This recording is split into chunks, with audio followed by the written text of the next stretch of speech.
प्रदेश में समर्थन मूल्य पर 1 दिसंबर से धान खरीदी शुरू होते ही सरगुजा जिले के धान खरीदी केंद्रों में किसानों की भीड़ देखने को मिल रही है।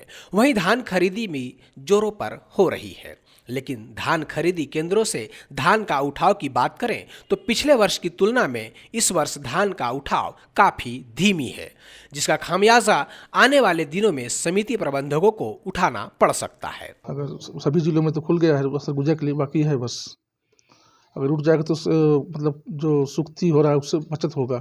बहुत नुकसान हुआ है होने के लिए। तो अब पता नहीं भाई, अब क्या है शासन का पंसा। उठाव होना चाहिए, संग्रहण खुलना चाहिए। हाँ, बिल्कुल खुलना चाहिए। और जिलों में खुला है तो यहाँ भी खुलना चाहिए।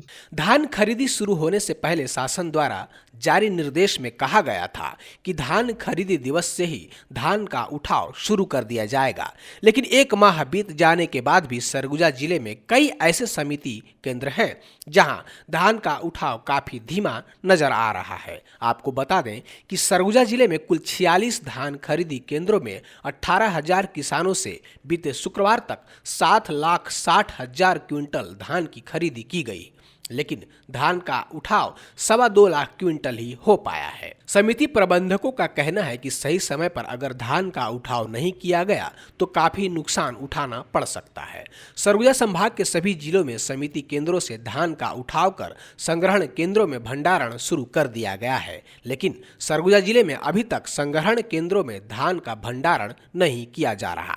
बीते वर्ष खरीदी बंद होने के 15 दिन बाद संग्रहण केंद्रों में भंडारण शुरू किया गया था, जिसका खामियाजा लगभग 2 दर्जन समिति प्रबंधकों को भारी नुकसान के साथ उठाना पड़ा था।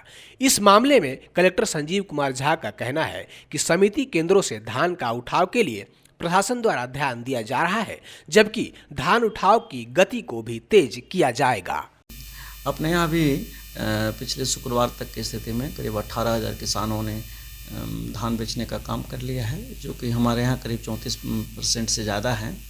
और लगभग 7,60,000 क्विंटल धान की खरीदी हुई है, और इसमें से 2.25 लाख क्विंटल के आसपास हमारे धान का उठाव भी हो गया है।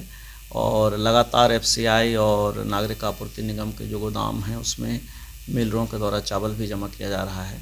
आने वाले समय में धान खरीदी में और तेज़ी होगी, क्योंकि आज सप्ताह का पहला दिन है, तो आज 62,000 क्विंटल से ज़्यादा की खरीदी के लिए करीब 1,400 किसानों ने आज का टोकन कटाया है।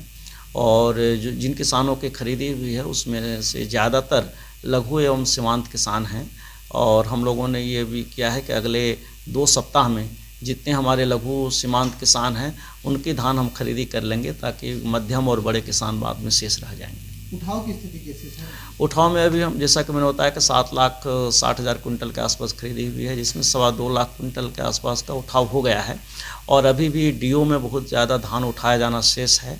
तो जैसे जैसे चावल जमा होते जाएगा FCI में और नान में, वैसे वैसे मिलरों के द्वारा DO में धान उठाने की प्रक्रिया भी तेज रहेगी। नहीं, इस बार भी हम लोगों ने सीतापुर और अंबिकापुर में संग्रहण केंद्र बना कर रखा हुआ है, लेकिन अभी भी हमारे समितियों में बफर स्टॉक की जो लिमिट है वो उसको हम अभी टच नहीं किए हैं। तो जब समितियों में बफर स्टॉक की लिमिट टच हो जाएगी उसके बाद हम संग्रहण केंद्र में लेके जाएंगे। और अभी जितने मिलर हैं वो सीधे वहाँ हमारे समितियों से उठा रहे हैं। जब बफर लिमिट क्रॉस कर जाएगा और जब ये लगेगा कि अभी DO के सापेक्ष और अब उसके अलावा सरप्लस हमारे पास है, तो हम लोग संग्रहण केंद्र तैयार करके रखे हुए हैं, तुरंत TO कटना शुरू हो जाएगा।